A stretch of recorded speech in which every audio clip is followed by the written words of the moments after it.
Most Protestants quote Romans 4 to prove faith alone, but James 2 quotes the exact same verse about Abraham and arrives at the opposite conclusion. One of them has to be wrong, or we've misunderstood both. Here's what's actually happening. Paul quotes Genesis 15 to destroy boasting. Abraham didn't earn God's favor by putting him in debt. James quotes Genesis 15 to destroy dead faith. Abraham's belief wasn't complete until it showed up in Genesis 22 when he obeyed. Same verse. Two different enemies, two different meanings of justify. But if James is right that faith without works is dead and that Abraham was justified by what he did, then faith alone, as most people understand it, doesn't hold. The question is whether we're willing to read both apostles on their own terms or keep forcing them into a framework that makes one of them irrelevant. Here's the confusion plaguing millions of Christians today. Many believe that when Abraham believed God in Genesis chapter 15 verse 6, that single moment exhausted his justification. They read Paul's letter to the Romans chapter 4 and conclude that works play no role whatsoever in being made right with God. But then they stumble over the letter of James, chapter 2, verses 21 through 24, which says Abraham was justified by works when he offered Isaac, that his faith was completed by works, and that a person is justified by works and not by faith alone. This creates a massive problem. Either scripture contradicts itself, or we're misunderstanding what Paul and James meant by justification and works.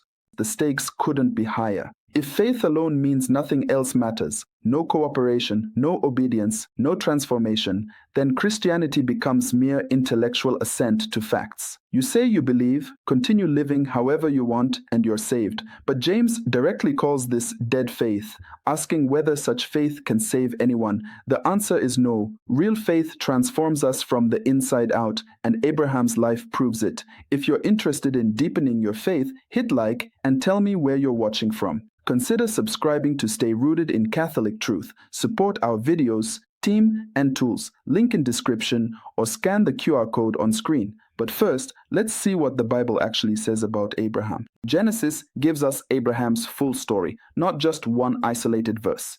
In Genesis chapter 15, Abraham believed God's promise of descendants, and it was reckoned to him as righteousness. Paul emphasizes this in Romans chapter 4 to show that justification isn't wages earned by boasting or keeping the Mosaic law as a claim on God. That's Paul's target, the idea that we can place God in our debt through our own natural power. But decades later, in Genesis chapter 22, God tests Abraham by commanding him to offer Isaac. Abraham obeys, and the angel declares, "Because you have done this and have not withheld your son, your only begotten son, I will indeed bless you." Notice the word because. Blessing flows from obedient action. James interprets this event directly. He writes that Abraham was justified by works when he offered Isaac, that scripture was fulfilled, which says Abraham believed God, and that faith was completed by works.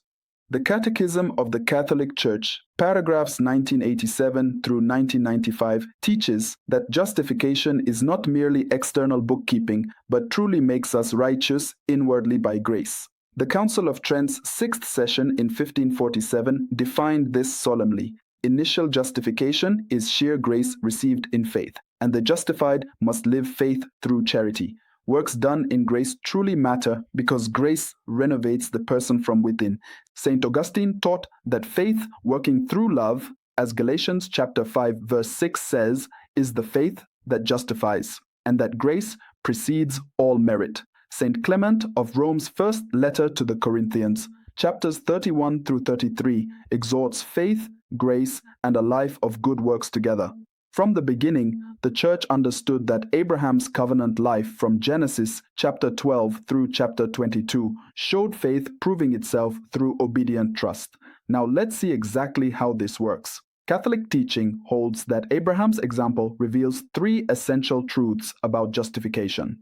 First, faith receives righteousness as pure gift. We agree completely with Romans chapter 4 that no one earns justification by natural works or places God in debt. The Catechism paragraph 1988 states that no one can merit initial justification. Grace initiates everything.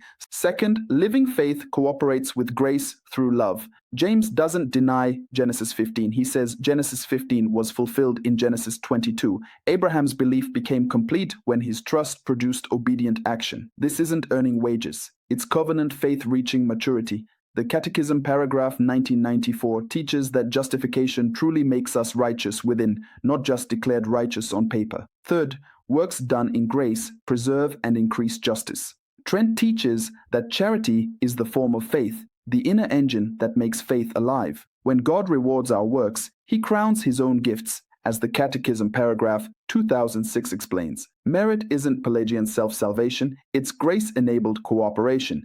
Here's what this means practically. You grow in holiness by receiving the sacraments, praying daily, obeying God's commandments, loving your neighbor concretely, and persevering when tested.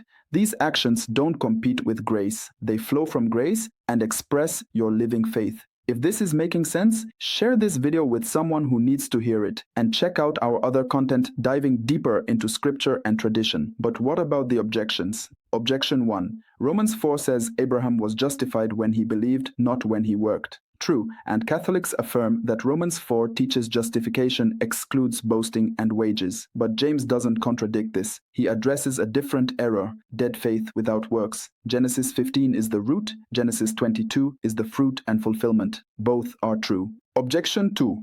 If works matter, you're denying grace and making salvation a human achievement. This objection only works if works mean natural power earning wages. Trent explicitly rejects that. Catholic teaching insists works that matter are works in grace, God's gifts operating in us. Reward is real, but it's God crowning his gifts, as the Catechism paragraph 2011 states. Objection 3. This destroys assurance and creates fear. Catholics distinguish hopeful confidence from presumption. God provides sacraments, grace, and real means of restoration when we fall. James rescues us from false security rooted in dead faith. True assurance comes from persevering in grace, not from a one-time decision disconnected from how we live. So, where does this leave us? Abraham's story teaches us 3 takeaways. First, faith receives justification as pure gift.